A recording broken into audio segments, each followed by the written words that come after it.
My Monday morning is I'm gonna probably roll over and get a couple of more hours sleep than I normally do.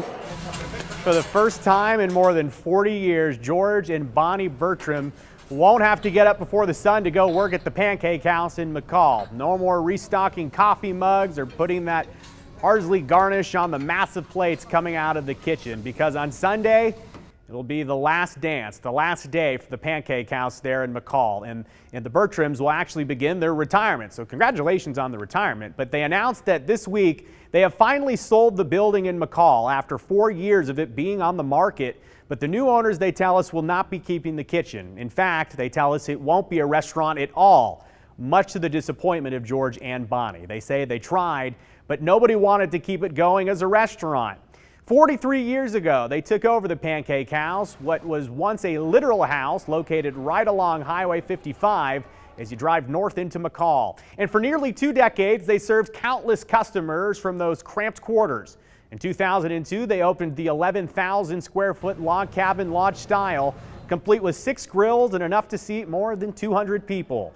And there were still lines out the doors most weekends, likely to get a taste of their pigs in a blanket, their plate-sized pancakes, or even bigger, the all-time great cinnamon rolls. George and Bonnie haven't just been the owners of the Pancake House these 4 decades.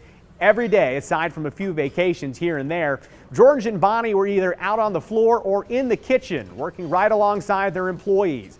Bonnie tells us that their roster of current and former staff members runs to near 400 over the years, with some of them sticking around almost as long as they have.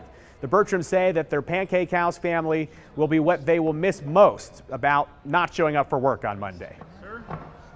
They've worked here for so many years that they're like, you get used to seeing them in the morning and then you won't see them anymore. Ready for retirement. Yeah. Yeah, we're old. We're both in our 70s.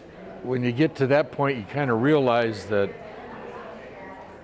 the days are numbered and there's still things you want to do in life. And now we're going to get a chance to do that, hopefully. And they will also miss the faithful customers, some of who have been patrons for generations. As for those things they don't want to do, first on the list is to spend some time traveling to visit some family scattered across the country. They can't wait to do that, something they feel they've neglected over the years. Brian Holmes and photojournalist Kevin Esslinger, they actually spent the entire morning in McCall today, and they're going to tell us more about the closing of this McCall icon coming up on Monday. So join us on Monday for a special feature on the 208.